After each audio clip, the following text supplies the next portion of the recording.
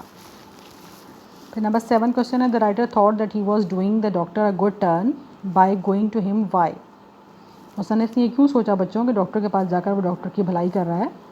تو the writer thought that the doctor would get a lot of knowledge, practice and money by getting him as a patient. The doctor would get hundreds of patients through him. مصنف نے خیال کیا کہ اسے مریض کے طور پر پا کر ڈاکٹر بہت زیادہ علم اور تجربے سے پیسے حاصل کر لے گا اور ڈاکٹر اس کے ذریعے سینکڑوں مریض حاصل کر لے گا. What was the prescription given to the writer by the doctor. وہ کون سا نسخہ تھا جو ڈاکٹر سے منصف کو ملا، آپ کے مصنف کو ملا. دا prescription was 1 pound beef steak every 6 hours, 10 mile walk every morning, bed at 11 sharp every night, and don't stuff your head with things you don't understand. اس نے جو نسخہ دیا بچوں وہ یہ تھا کہ 1 پاؤنڈ بڑا گوشت ہر 6 گھنٹے کے بعد، ہر صبح 10 میل سیر، ہر رات ٹھیک 11 بجے سو جانا اور اپنے دماغ کو ایسی باتوں سے نہ بھرنا جنہیں وہ نہیں سمجھتا. کوشچن نمبر 9 ہے بچوں، describe the writer's visit to the chemist. مصنف کا کیمسٹ کے پاس جانے کا حال بیان کریں. The chemist was surprised. He said he was a chemist and did not have any store or hotel. He could not provide him food and comfort and asked him not to waste his time. اب chemist جو تھا بچوں نسخہ پڑھ کے بڑا حیران ہوا. اس نے کہا کہ وہ کیمسٹ ہے, کوئی اسٹور یا ہوٹل نہیں رکھتا, وہ اسے خوراک اور آرام مہیا نہیں کر سکتا, اور اسے اس کا وقت ضائع نہ کرے وہ. ٹھیک ہے. Question number 10 is asked, what is the moral of the essay, or what is the meaning or significance of the doctor's advice? Don't stuff your head with things you don't understand. کہ اس مضمون کا کیا سبق ہے, doctor نے نصیحت جو کی تھی اس کا کیا مطلب ہے یا کیا اہمیت رکھتی ہے کہ اپنے دماغ کو ان چیزوں سے نہ بھرو جنہیں آپ نہیں سمجھتے. The moral is that we should not have useless worries about our health.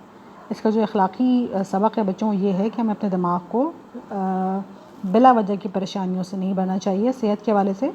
We should not fill our minds with stuff that we cannot understand well. اور مزید یہ کہ ہم اپنے دماغ کو ایسی چیزوں سے نہیں بھرنا چاہیے جس سے ہم پریشان ہو جائیں بلا وجہ اور کچھ کر بھی نہ سکیں. ٹھیک ہے بچوں, یہ آپ کے ہو گئے 10 کویسچن آنسرز. ان کو لکھیے گا, آپ یاد کیجیے گا انہیں. ٹھیک ہے. اور اب میں آپ کو آج کے آپ کے ایڈیمس بتاتی ہوں. ٹھیک ہے بچوں, آپ نے ایڈیمس کرنے ہیں اپنے 76 سے 80 تک. 76 سے آپ کا بلڈ کیسلز ان دا ایئر, خیالی پلاؤ پکانا. 77 ہے آپ کا برن ونس بوٹ اور برجز, واپسی کے راستے ختم کر دینا. یہ بڑی مشہور آپ کے ہسٹوریکل طارق بن زیاد کا, جب اپنے فوجوں کو لے کے وہ پہنچا تھا بچوں تو اس نے اپنی کشتیاں جلوا دی تھی پیچھے سے کہ واپسی کے نہ سوچیں. دشمن بے شک تعداد میں زیادہ تھے اور مسلمان تھوڑے تھے, لیکن یہ بھی ایک حربہ تھا کہ اس نے اپنی کشتیاں جلوا دی تھیں. ٹھیک ہے. تو برن ونس بوٹ, واپسی کے راستے ختم کر دینا. 78 کہتے ہیں burn one's candle at both ends, کہ اس کا لفظی مطلب بھی آپ دیکھ لیں بچوں. اگر آپ ایک موم بتی کو دونوں طرف سے جلائیں گے تو وہ جلدی ختم ہو جائے گی. ٹھیک ہے. تو اپنی طاقت کا بے جا استعمال کرنا, خرچ کرنا. ٹھیک ہے. انرجیز کو اپنی ضائع کرنا. 79 ہے بچوں burn the midnight oil. یہ اچھے سینس میں آتا ہے کہ بہت رات تک پڑھنا, یعنی آدھی رات تک. آپ پہلے زمانے میں تو تیل جلا جلا کے پڑھا کرتے تھے دیے بنا کے, اب تو الحمدللہ آپ لوگوں کے پاس بجلی ہے, آپ لائٹس وغیرہ جلا کے بیٹھ سکتے ہیں آرام سے. تو یہ رات گئے تک پڑھنے کو کہتے ہیں burn the midnight oil. پھر 80 ہے بچوں برننگ کویسچن. برننگ کویسچن کہتے ہیں سنگین مسئلہ. ٹھیک ہے. جیسے کشمیر جو ہے وہ آج کل ہمارا بڑا برننگ کویسچن بنا ہوا ہے. فلسطین ہے, کشمیر ہے. ٹھیک ہے. تو یہ آپ اس کے سینٹنسز بنائیے گا, اسے یاد کیجیے گا. انشاءاللہ تعالیٰ پھر آپ سے اگلے لیکچر میں ملاقات ہوتی ہے. اللہ حافظ.